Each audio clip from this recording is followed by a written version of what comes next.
예, 익숙함을 내려놓고 다름을 수용하기라는 제목으로 하나님 말씀 증거하도록 하겠습니다. 뭐 당장 읽어서 알겠죠. 두 가지 사건입니다. 예수님이 고향 가셨는데 배척당하셨다. 그러고 난 다음에 곧장 그 12명의 제자들을 둘씩 파송하셨다. 여기서 할 수 있는 메시지가 뭐겠어요? 고향에서 배척했다. 고향 사람들 익숙하잖아요. 익숙함의 함정에서 벗어나야 된다. 이런 초점을 갖고 좀 봤으면 좋겠고, 두 번째, 예수님이 곧장 둘씩 그냥 막 보내죠. 이게 전략 전술에서 진격전이라는 거 들어봐서 진격전. 이게 뭐 역사에 계속 많이 있었는데 특별히 그 독일이 2차 대전 때 이런 거 했죠. 폴란드 침공할 때 전격전이라는 게 뭐냐면은 다 점령하는 게 아니라 그냥 선두가 쭉 치고 막 들어가는 거예요. 뒤에 다 점령 안 하더라도. 그래서 양쪽을 갖다 이렇게 잘라버리고 하는 작전. 제가 보니까 이거 뿌리는 성경인 것 같아요. 전격 작전. 예를 들어서 우리는 가족들 다 전도하고 난 다음에 뭐 해야 된다 그러잖아요. 근데 사도행전 1장 8절 보니까 예루살렘과 온유대와 사마리아 땅끝까지. 그러면 예루살렘 다 전도되고 난 다음에 유다 갔나? 유다 다 전도되고 난 다음에 사마리아 갔나? 안 그렇죠. 사도행전 보세요. 전격전 아니에요. 그죠? 예루살렘에 좀 하다가 그냥 가버리고 그러잖아요. 빌립보 다 전도되고 난 다음에 데살로니가 간 거 아니잖아요. 데살로니가에서 얻어 터지니까 또 나오고, 고린도 전도 다 되고 난 다음에 떠난 게 아니죠. 그냥 떠나고. 그게 전격전이라는 것입니다. 그러니까 복음의 전략이 그런 거다. 그래서 이런 걸 좀 배워야 된다. 이런 거죠. 그런 걸 수용해라. 차례대로 한번 살펴보도록 하겠습니다. 첫 번째는 그 예수님 고향에서 배척당하시는 것인데, 익숙함이라는 것이 함정이 될 수 있다는 것입니다. 벗어나라 그런 거죠. 여기니까 거기서 떠났다. 가버나움. 예수님의 사역의 본부가 가버나움이에요. 가버나움이 사역 본부. 똑같이 갈릴리인데 가버나움이 본부였고, 이제 고향 같습니다. 멀진 않은데 나사렛. 이거 구약에서 배웠죠. 나사렛 이름의 뜻이 어디서 나왔다 그랬어요? 넷제르. 싹이라는 거, 싹. 또는 우리 CC 출신들 순 모임 그런 거 있죠. 순. 그게 넷제르예요. 넷제르. 싹이 난다, 순이 난다. 거기서 나온 게 나사렛이거든요. 넷제르에서 나사렛이 나온 거라고. 그러니까 나사렛이라는 동네 이름의 뜻이 뭐예요? 싹이라는 거, 싹. 복음의 싹, 말씀의 싹, 생명의 싹. 그러니까 되게 이름 좋은 데인데 싸가지가 없죠. 예. 싹인데 싸가지가 없어. 그죠? 안 믿어요. 안 믿고 그렇다라는 것입니다. 이런 거 뭐 이사야서에 되게 많이 나오잖아요. 이사야 11장 1절 보니까 이새의 줄기에서 한 싹이 나며, 이게 넷째르거든요. 이게 여기서 나사렛이 나왔다니까. 그 뿌리에서 한 가지가 나서 결실했다. 이런 말씀 나오고, 뭐 10절에 나오죠. 이새의 뿌리에서 한 싹이 나서 만민의 기치로 설 것이요. 이게 예수님이죠. 그러니까 싹이 나서 나사렛에서 싹이 났다. 이게 워드 플레이예요. 말장난. 그죠? 거기서 싹이 났다. 열방이 그에게 돌아오리니 그가 거한 곳이 영화로우리로다. 그래서 나사렛 그 이름의 의미가 있다라는 것입니다. 그래서 거기에서 고향으로 가셨다. 싹이라는 이름의 고향으로 가셨다. 여러분, 고향이 주는 의미가 무엇입니까? 고향. 요즘에는 뭐 서울 사람들이 많아서 고향 별로 없죠. 근데 여기 촌 사람들 고향이 있죠. 뭐 서울도 고향 없고 부산도 고향 없지 않나? 부산을 고향이라 그러나? 하여튼 뭐 서울, 부산 말고 뭐 가끔 불리우는 도시들 아니면 농촌 뭐 이러면 고향, 옛날 노래 있잖아요. 고향 생각. 그리고 타향살이 뭐 이런 거 되게 힘들다고. 고향은 쉼이 있고 위로가 있고 뿌리가 되는 곳입니다. 그리움이 있고 익숙한 곳. 예수님도 고향 의식이 있었던가 봐요. 고향 갔죠. 나사렛으로. 가서 고향 교회죠. 그러니까 고향 회당에서 말씀을 증거했습니다. 제가 어려서부터 들었을 거 아닙니까? 그래서 말씀을 증거했을 때 사람들이 다 알죠. 예수님. 고향 동네니까. 예수님 말씀 듣고 놀랬답니다. 왜 놀랬느냐? 첫째, 가르침에 놀랬고, 두 번째, 저 어디서 배웠지? 그래서 놀랬고, 세 번째는 권능을 느꼈다는 거예요. 지혜와 권능을 느꼈다는 거예요. 이게 뭔 일이지? 이런 거. 여기서 가르침에 권능을 느꼈다는 게 뭐겠습니까? 예수님의 죄 없는 모습. 사실은 창조할 때 인간의 모습을 가지신 유일한 분이 예수님 아니에요? 죄 없는 분. 그러니까 인간의 아름다운 능력과 권능 이런 거를 본 거죠. 그래서 사람들이 하여튼 놀랬대요. 되게 놀랬다. 1절과 2절 읽겠습니다. 시작. 예수께서 거기를 떠나서 고향으로 가시니 제자들도 따르니라. 안식일이 되어 회당에서 가르치시니 많은 사람이 듣고 놀라 이르되 이 사람이 어디서 이런 것을 얻었느냐? 이 사람이 받은 지혜와 그 손으로 이루는 이런 권능이 어찌 됨이냐? 그러니까 놀라고 난 다음에 쭉 놀라면 되는데, 여러분 그게 중요한 거예요. 놀랬습니까? 그럼 쭉 놀라십시오. 그래 예수님께 푹 빠지죠. 근데 쭉 놀라다가 배척을 했다는 거예요. 왜? 선입견 나오니까. 자기가 중심이니까 놀라고 난 다음에 거기에 푹 빠져야 되는데 정신 차리고 자기로 돌아온다는 거예요. 이해 납득 공감이 안 된다는 거예요. 이해 납득 공감이 뭐예요? 나 중심 아니에요. 내가 이해해야 되고 내가 납득해야 되고 내가 공감해야 되고 안 되니까 다 거부해 버리잖아요. 그러니까 자기가 수준 이하면은 뭘 들어도 수준 이하겠죠. 이렇게 놀라면 거기에 이렇게 흡수가 돼야지 내가 성장을 할 거 아니에요. 이렇게 업그레이드 될 거 아니에요.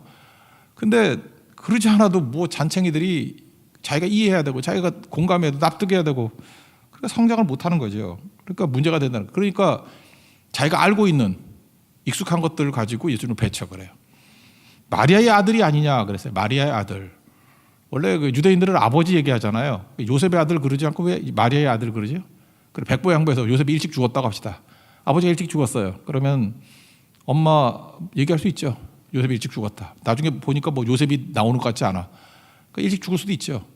그래도 죽은 요셉의 아들 그러지 엄마 이름 얘기 안 한다는 거예요. 이거는 약간의 조롱의 의미가 있어요.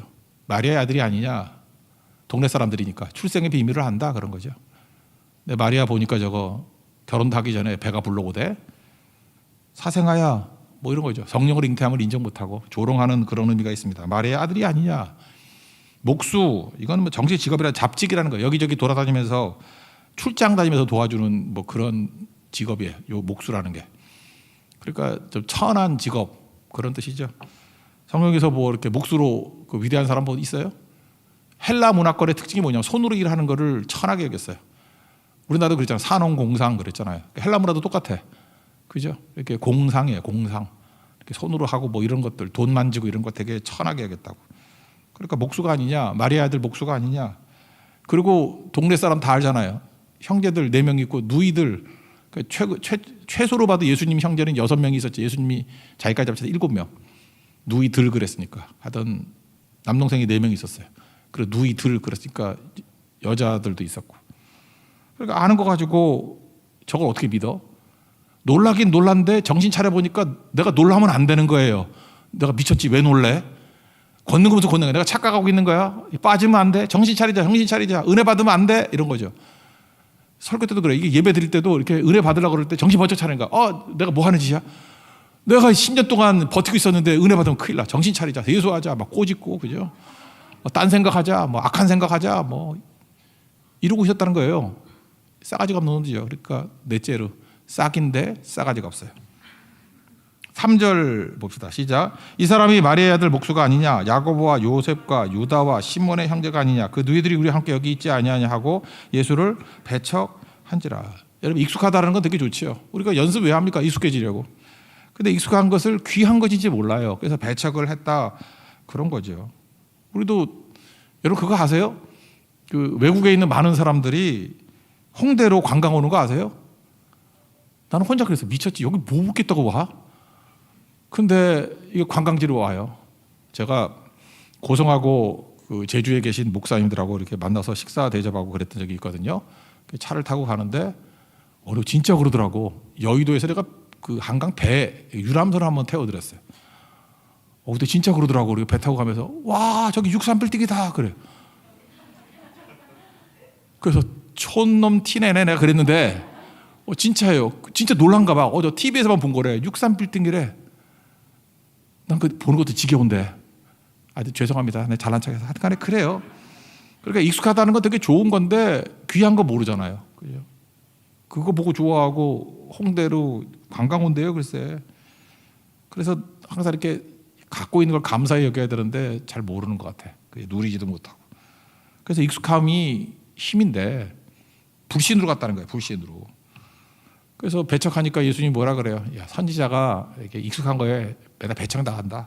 그래서 고향과 친척과 뭐 자기 집에서 존경받지 못한다. 그러면서 거기서 권능행하지 않고 그냥 병자 몇 명만 고쳐주셨다. 이런 얘기입니다. 4절부터 6절까지 읽겠습니다. 6절 상반절까지 시작. 예수께서 그들에게 이르시되 선지자가 자기 고향과 자기 친척과 자기 집에 외에는 존경을 받지 못함이 없느니라 하시며 거기서는 아무 권능도 행하실 수 없어 다만 소수의 병자에게 안수하여 고치실 뿐이었고 그들이 믿지 않음을 이상히 여기셨더라. 거기까지 동그라미 있는 데까지. 불신이 있으면 권능이 나타나지 않는다는 것입니다.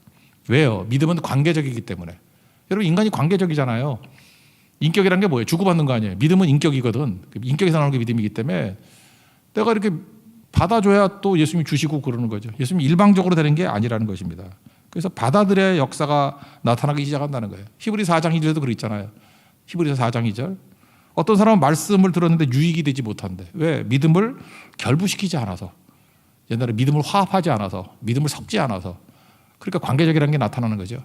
똑같은 말씀을 듣는데 믿음을 결부시키면은 그게 능력이 되는 거고 이렇게 배척하면은 뭐 아무 능력도 없다라는 것입니다.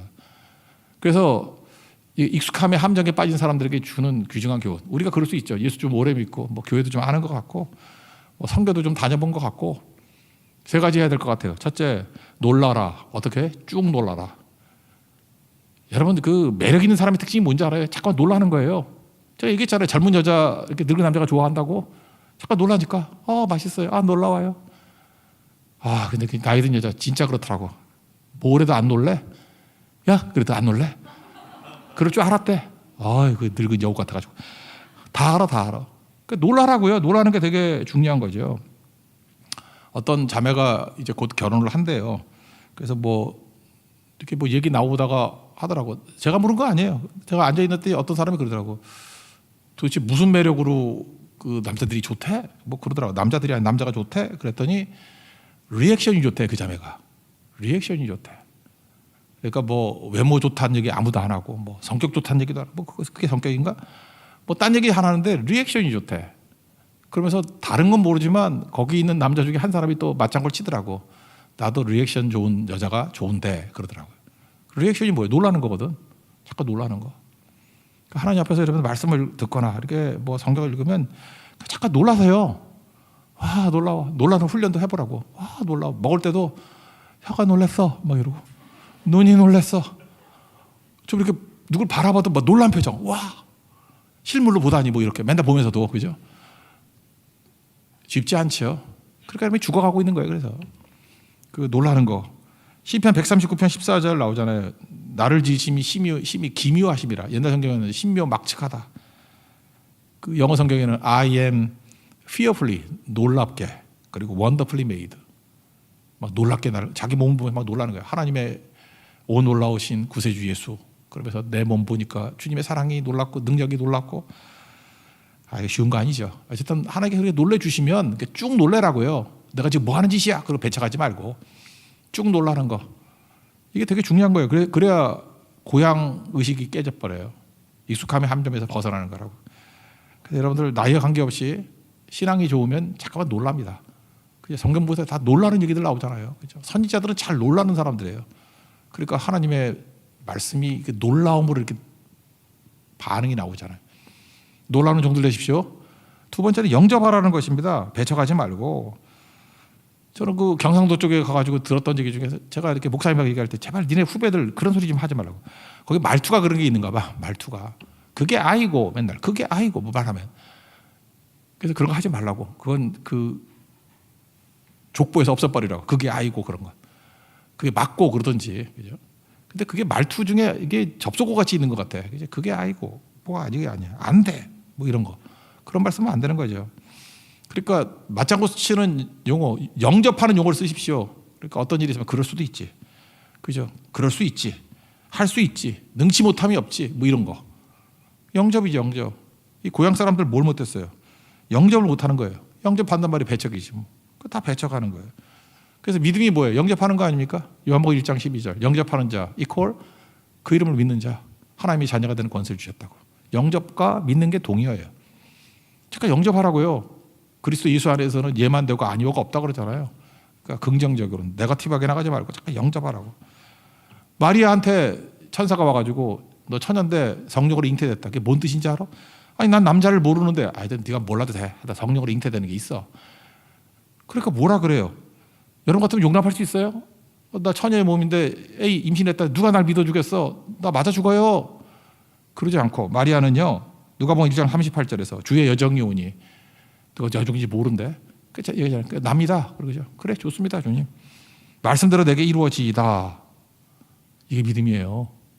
영접하잖아요. 영접. 그러니까 되게 수용성이 좋죠. 이거예요. 마리아 같이 되십시오.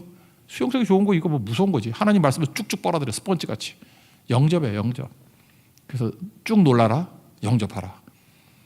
그리고 세 번째 믿어주는 거예요.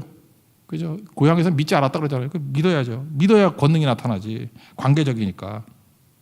그 다음에 예수님이 12제자 보내는 걸 보면서 예수님은 제자들을 믿어준 것 같아. 그죠? 예수님의 제자들이 얼마나 허접합니까? 여러분 아시잖아요.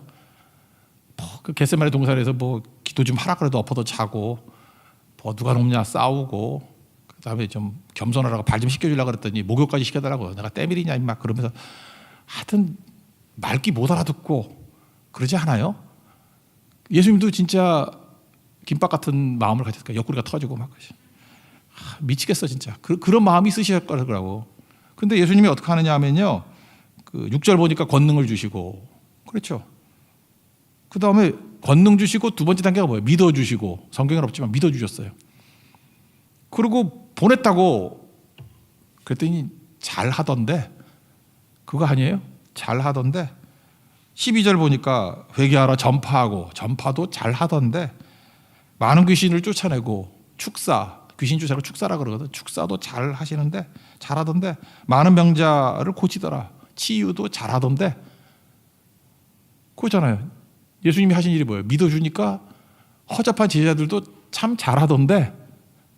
그렇다 그러면 어떤 사람 옆에 가면은 누가 잘해요. 되게 허접한 애들도 믿어주니까 그래요. 저 남자 입장에서 볼 때, 여러분 아내가 되실 분들 있죠. 남편 믿어주면 남편이 잘해요. 근데 네가 하면 뭘 하냐 뭐, 이거 꼴값 하네 뭐 이러면은 못해요. 그러니까 믿어주는 아내가 최고예요. 반대도 맞겠지. 뭐 요리한다 그럴 때 네가 해놓으면 무슨 요리냐 그게. 그럼 못하게 돼요. 근데 계속 기대를 하고 맛있다 그래도 계속 못할 수 있지만 사 먹으면 되지 뭐. 하여튼 믿어주면 좀 잘할 수도 있겠죠. 예. 믿어지질 않네. 뭐 그런 거죠. 믿어주는 거. 그게 되게 중요한 거 아닙니까? 요한복음 6장 28절 보니까 제자들이 와가지고 우리가 어떻게 해야지 하나님의 일을 합니까? 이렇게 자꾸 물었어요. 그랬더니 예수님이 6장 29절에서 하나님께서 보내신 일을 믿는 것이 하나님의 일이다. 믿는 게 하나님의 일이야. 믿는 거야. 믿는 거. 뭐 하나님의 일이 삽질하는 게 일인지 아냐? 믿어주는 게 하나님의 일이야. 믿어라. 믿는 거죠. 고향의식, 익숙함의 함정을 깨버리는 방법이 뭐냐면 믿는 거예요. 믿는 거. 믿으면 관계적이기 때문에 역사가 나타나게 된다는 것입니다. 그래서 그럼 믿어야 잘하게 돼요. 오늘 2시 반인가 형영찬 형제가 일본 선교사로 파송받고 일본으로 갔습니다. 뭐 일본에 태어났으니까 말은 잘하겠지. 요코마 출신이에요. 그러니까 일본 말은 잘하겠지. 근데 이번에 제가 요구한 게 일본 교회 가가지고, 일본 사람 있는 교회 가가지고 전도사 좀 하라고. 그래야지 될 것 같아. 그 아버지도 선교사님인데 아버지 밑에 있으면 안 될 것 같아. 아버지 밑에 있으면 잘 성장 못할 것 같아. 왜냐하면 거기 고향이잖아. 동네잖아. 그래서 좀 핍박도 당하고, 일본 사람 되게 싫어하거든. 거기 들어가가지고 막 조센징 소리도 듣고 막 욕도 먹고 막 그래야 될 것 같아. 그래서 제가 영차지를 믿으려고 했어요. 근데 잘 믿어지지 않더라고. 그래서 내가 기도를 진짜 많이 했어요. 믿게 하옵소서, 믿게 하옵소서. 그래도 안 믿어져요. 내가 믿음이 약한가 봐. 그래서 계속 기도하니까 믿음이 조금 생겼어. 그래서 어떤 믿음이 생겼냐면 일본을 뒤집어 엎는 바울 같은 종이 될 거라고 믿어요. 예, 진짜요. 그리고 이제까지 일본 선교 잘 안 됐잖아요. 최초의 일본에서 부흥을 일으키는 한인 선교사 이렇게 믿어져. 막 될 것 같아. 근데 기도 조금만 하면 또 안 믿어져. 그래서 자꾸만 기도해야 돼. 자꾸만 기도. 너 불신의 웃음같이 보였어. 그 웃음이 믿음이 안 생겨. 그러니까 기도하라고. 아시겠죠? 뭐가 일인지 확 와닿죠. 형용차를 믿는 게 쉬운 일이에요? 어렵잖아요. 그러니까 하나님의 일이 뭐예요? 믿어주는 거예요. 믿어주는. 어떻게 믿어줘요? 노력으로 되는 게 아니라 기도해야 돼요. 기도하면 믿어져요. 예수님이 12제자 파송할 때 영찬이 보내는 느낌이었을 거야. 얘가 귀신을 쫓아낼까? 오히려 귀신이 들리는 거 아니야? 얘가 치유를 할까? 지가 병 나는 거 아니야? 근데 예수님 믿었잖아요. 믿었더니 전파도 잘하고 귀신도 쫓아내고 병자들도 치유하고. 예수님이 보여주셨잖아요. 믿어주는 거. 그래서 익숙함의 함정에서 벗어나는 길은 뭐냐? 주님께서 우리에게 놀라움을 주신다고요. 그러면 한번 놀라는 걸 잠깐만 자기 자아를 개입시키지 말고 쭉 놀라십시오. 그래서 여러분 계속 놀라면 여러분들 능력이 임하고요, 매력이 임하고, 무엇보다도 여러분 주변에 사람이 모이고 기쁨이 갈 거예요. 놀라는 사람들, 나이에 관계없이. 진짜 있어요. 그 60 넘으신 어떤 권사님, 70 넘으신 권사님도 잠깐만 놀라고 이렇게 밝고 그런 분들은 사람이 잠깐 모여. 밥 먹는 데 가봐요. 사람 모이고 하지. 죽어도 안 놀라는 분은 놀라웠게도 혼자서 계속 밥 먹어. 정말 놀라운 일이 벌어져요. 그러니까 아무도 안 가지 옆에. 그리고 또 영접해야죠. 맨날 뭐 살아봤더니 그게 아니고 그러지 말고, 살아봐야 여러분 몇 년 살아봤냐고. 그러면 80년 살았으면 80년밖에 경험 못한 거 아니야. 경험 못한 일이 얼마나 많이 있을 건데 하나님이 어떤 일도 할 수 있는 거죠? 영접하시라고. 마리아 보세요. 처녀가 잉태했다 그랬더니 주의 여종입니다. 말씀대로 이루어지이다. 이게 무서운 거 아니에요. 그죠? 이게 믿음이라고. 내 안에서 어떤 일이 벌어질지 알아. 다 영접해. 주님이 못하실 일이 없죠? 주님께서는 능치 못할 일이 없을 믿습니까? 그럼 아멘 해야지. 그 영접이에요. 영접. 배척하지 말고 영접하라고. 그리고 믿는 거예요. 믿는 거. 놀라라, 영접하라, 믿어라. 쭉 가면은 익숙함의 함정에서 반드시 벗어나고 익숙함을 깰 수 있는 능력이 된다는 것입니다. 이런 능력이 임하는 하나님의 거룩한 종 되기를 축원합니다. 그 다음에 12제자 파송하는 건데, 이게 예수님의 전략이 나와요. 그래서 몇 가지 전략이 나오는데 한 세 가지쯤 살필 것 같은데, 첫째는 전격전 그랬죠. 이 전격전이라는 말은 독일어로 좀 알아뒀으면 좋겠어요.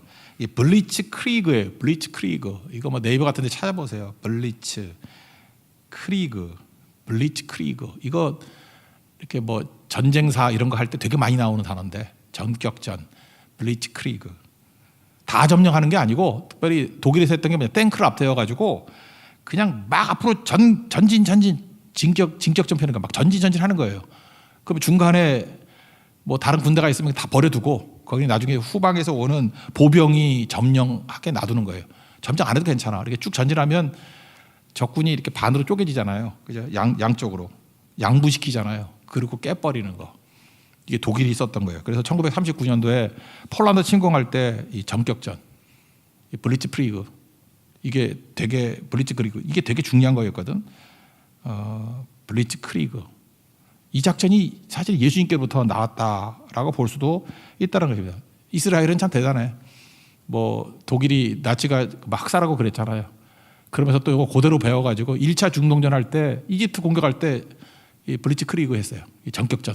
탱크 밀고 막 들어가가지고 그 이집트가 항복할 뻔했어. 카이로 앞에까지 갔다고. 그러니까 이제 그만해가지고 휴전해가지고 땅 다 내줬지 그때. 시나이 반도 다 내주고. 관심이 없군요. 6일 전쟁인가? 그때도 또 그랬고. 예, 블리츠크리그. 이거 독일한테 핍박당했지만 그대로 배워가지고 하는 거였다고. 근데 사실은 이게 예수님의 작전이에요. 예수님의 전략이라고. 우리는 보통 그런 얘기 많이 하잖아요. 이게 전격전이 왜 중요하냐? 마귀가 항상 우리를 반대로 공격을 해. 이렇게 점진적으로 해야 된다. 순차적으로 해야 된다. 그러면서 야, 가족도 전도 못하면서 뭘 선교를 한다 그러냐? 그런 소리 들어봤죠? 뭐 대만 선교 가 그러면 가족도 전도 못하는 게 맨날 이런다고. 그럼 예수님도 나사렛도 전도 못한 게 어딜 가려고? 근데 신경 안 쓰잖아. 나사렛 버리고 가잖아. 버리고 한다는 게 보이는 게 뭐예요? 6절 하반절부터 읽겠습니다. 시작. 이에 모든 촌에 두루 다니시며 가르치더라. 동그라미로 갈라져 있지만 이게 진격전이에요. 나사렛이 배척하고 안 믿지만 고향이 안 믿어요. 그럼 고향 버리고, 여기 보세요. 이에 모든 촌을 두루 다니시며 가르치시니라. 버리고 진격해버리는 거야, 딴 데로. 예루살렘과 온유대와 사마리아 땅끝까지 할 때 예루살렘 다 된 데가 아니에요. 그냥 버려두고 또 가고. 바울의 1차 전쟁도 그런 거 아니었어요? 돌고 2차 돌고 그냥 버리고 막 가잖아요. 진격전이에요. 블리츠크리그. 그러니까 되는 쪽에 집중하라. 잊지 마십시오. 그래서 하나님 앞에서 우리가 해야 될 일이 뭐냐면 성령에 민감해야 돼요. 여러분 머릿속에서는 우린 진격 못해요. 주님이 명령하시면 그냥 가라 그러면 가는 거예요. 버려두고 가는 거예요. 막 가다 보면 나중에는 마귀의 진지들이 다 뒤집혀가지고 진격전에 깨져가지고 다 무너지게 된다는 것입니다. 여러분 성령께 순종할 수 있는 하나님의 거룩한 종 되기를 바랍니다. 그리고 두 번째 예수님의 전략이 뭐냐면 양동작전이에요. 2명씩 보내는 거. 둘씩 보냈다. 7절 보니까 12제자를 부르사 둘씩 보내시며 그랬죠. 둘씩. 이 둘씩 보내는 모델, 이 원형이 되는 게 출애굽기 17장에 나오는 모세와 여호수아예요. 모세는 산꼭대기에서 기도했고 손 들면 이기고 손 내리면 지고, 밑에는 여호수아가 전쟁하고 양동작전이라 그러죠. 이 두 가지. 양동작전이라는 의미가 두 가지가 있어요. 뭐 성동격사 그래가지고 여기 공격하는 사람한테 이쪽 공격하고 그것도 양쪽 공격하는 거죠. 그죠?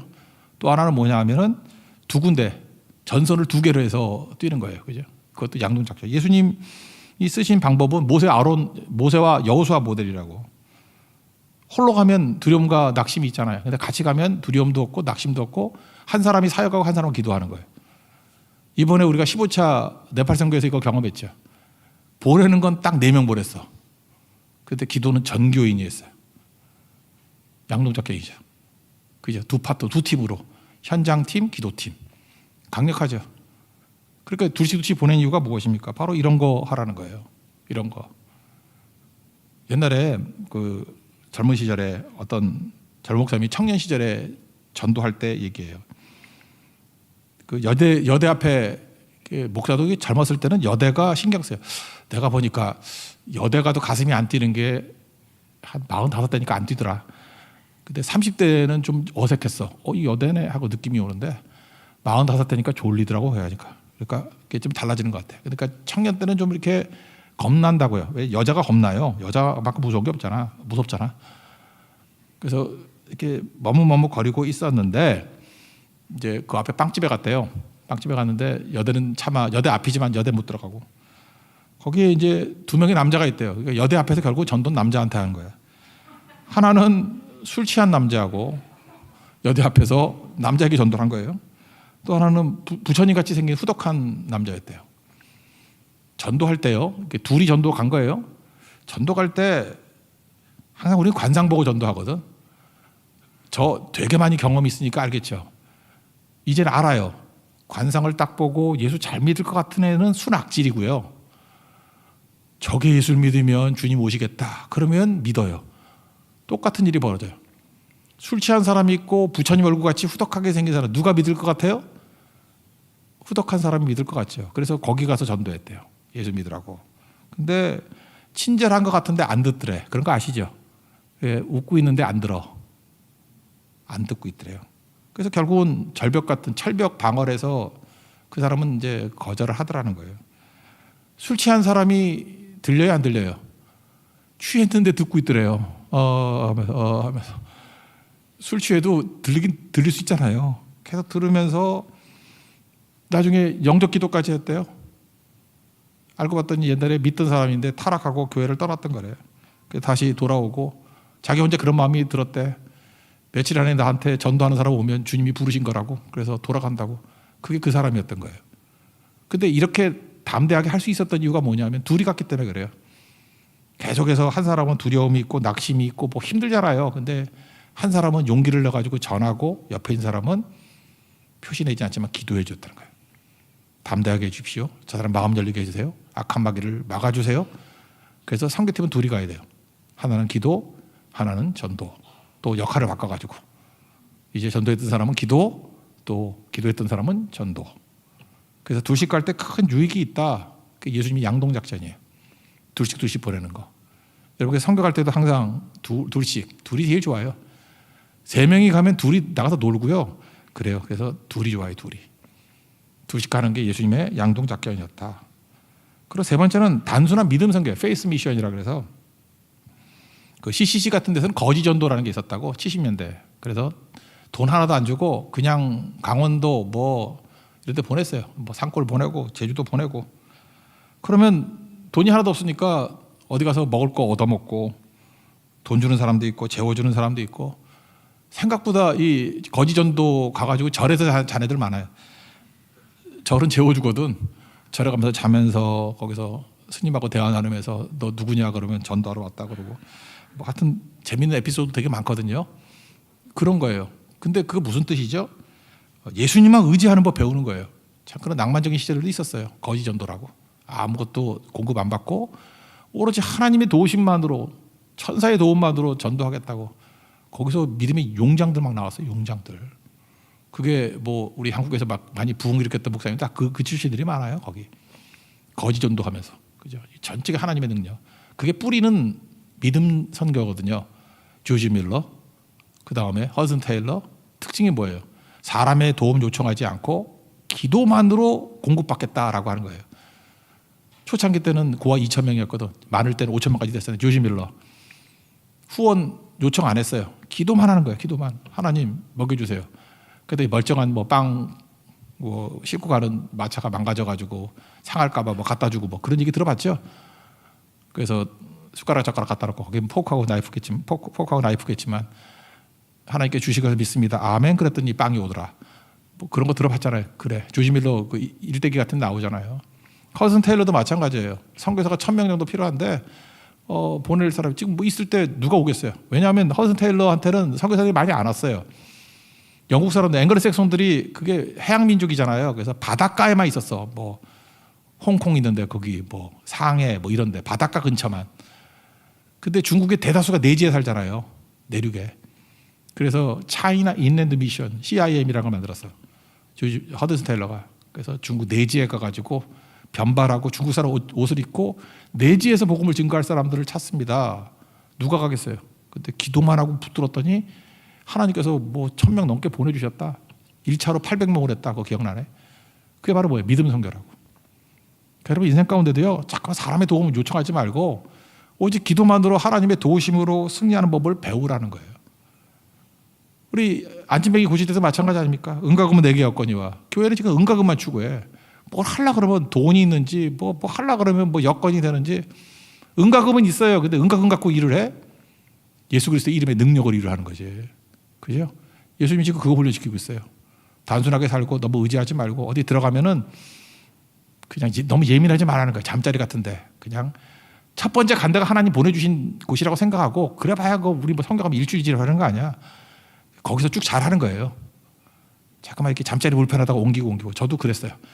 어디 가가지고 잠자리 불편하다가 옮겼더니 그 성경 망쳤어. 옮겼더니 또 불편하고 나중에 편안한데 그 집에 미친 애가 하나 있어가지고 나 미치게 만들고 하여튼 그래서 학을 뗐어. 학을. 그래서 이게 성경 말씀이 이런 거구나. 이거 마태복음 10장에도 나오고 누가복음 10장에도 나오고 여기도 나오고 그러거든요. 이게 마가복음 6장에도 나오고 계속 반복되는 거라고. 공간복음 3군데 다 강조되고 있어요. 처음 들어간 곳에서 움직이지 말고 거기서 죽치고 있다 나와.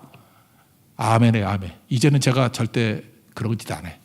하나님이 어디 가든지 그냥 재우면 거기 떠날 때까지 그 자리에 있지.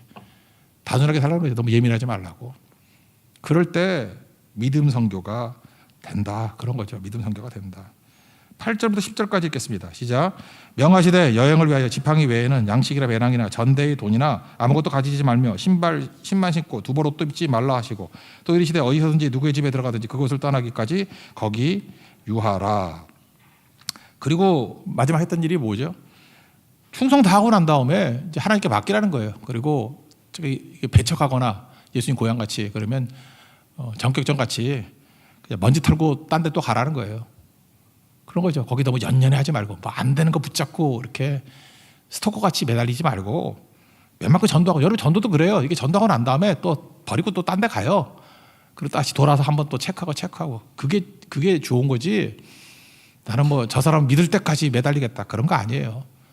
그래서 여러분 어찌 보면 제일 마지막에 전도되는 게 가족일 수도 있어. 가족 전도하고 싶습니까? 해외 선교해 보십시오. 다 돌면 나중에 보면은 믿는 자로 와 있을 거라고. 근데 가족만 매달리고 있으면 죽어도 안 믿을 수 있어요. 전격전에 잊지 말라고요. 전격전이라는 거. 하나님 앞에서 이 모습 가지고 이 리치 크리그 진격하라고. 전격적으로 진격하는 하나님의 백성들에게 말합니다. 11절 읽겠습니다. 시작. 어느 곳에든지 너희를 영접하지 아니하고 너희 말을 듣지도 아니하거든 거기서 나갈 때 발 아래 먼지를 떨어버려 그들에게 증거를 삼으라 하시니. 그리고 쭉 가면 되는 거죠. 그리고 예수님이 이게 진격전 가리키고 그 다음에 양동작전 이렇게 둘씩 보냈고 그 다음에 단순한 믿음 선교하고 그랬더니 잘 됐다 그랬죠? 믿어주니까. 잘된 모습 읽고 마치겠습니다. 12, 13절 읽겠습니다. 시작. 제자들이 나가서 회개하라 전파하고 많은 귀신을 쫓아내며 많은 병자에게 기름을 발라 고치더라. 그러니까 우리도 할 일이 뭐죠? 이게 기도할 때 악한 영들 물리쳐달라고 기도해야 돼요. 뭐 능력받은 사람 하는 게 아니에요. 귀신 쫓아내는 기도해야 되고 병자가 있으면 병자 놓고 기도해야 된다고 하나님께서 이렇게 세워 주십니다. 믿습니까? 우리가 그거 하는 거예요. 그게 하나님 백성들의 모습이다. 오늘 참 잔잔하게 흘러가는 말씀이지만 우리에게 주는 귀한 교훈이 있다고 생각합니다. 신앙생활하다 보면 교회 생활도 익숙해져요. 선교도 많이 가니까 익숙해. 이번 또 고성선교 대만선교 갈 때 자꾸 쭉 놀랄 때 쭉 놀라십시오. 그리고 모든 가능성에 대해서 다 영접하십시오. 뭐 코로나 때문에 안 된다는지 뭐 어쨌다는지 잡소리 하지 말고, 그리고 우리가 할 일은 뭐냐면 계속 믿어주라고요. 그게 하나님의 일이에요. 그러면 익숙함이 우리에게 유익이 되고 힘이 되고 능력 가운데 서게 된다는 것입니다. 그 예수님의 전략, 진격전, 블리츠크리그, 진격하십시오. 그냥 정령에 예민해서 그냥 가라는 대로 가고, 둘씩감에서 양동작전, 출애굽기 17장이 원리예요. 기도하면 싸우고, 싸우면 기도하고, 승리합니다. 손 들면 이기고 손 내리면 지고, 그리고 싸우는 자가 있어야 된다는 거예요. 이게 복음의 양동작전. 선교팀 갔을 때 교회는 기도하고, 또 기도했던 사람이 또 선교 떠나고, 또 돌아온 사람이 또 기도하고, 그게 교회예요. 그러면 잘 될 겁니다. 잘 되는 하나님의 능력의 종 되기를 바랍니다. 자리에서 일어나겠습니다. 주님과 담대히 찬양하겠습니다. 주님과 담대히 나아가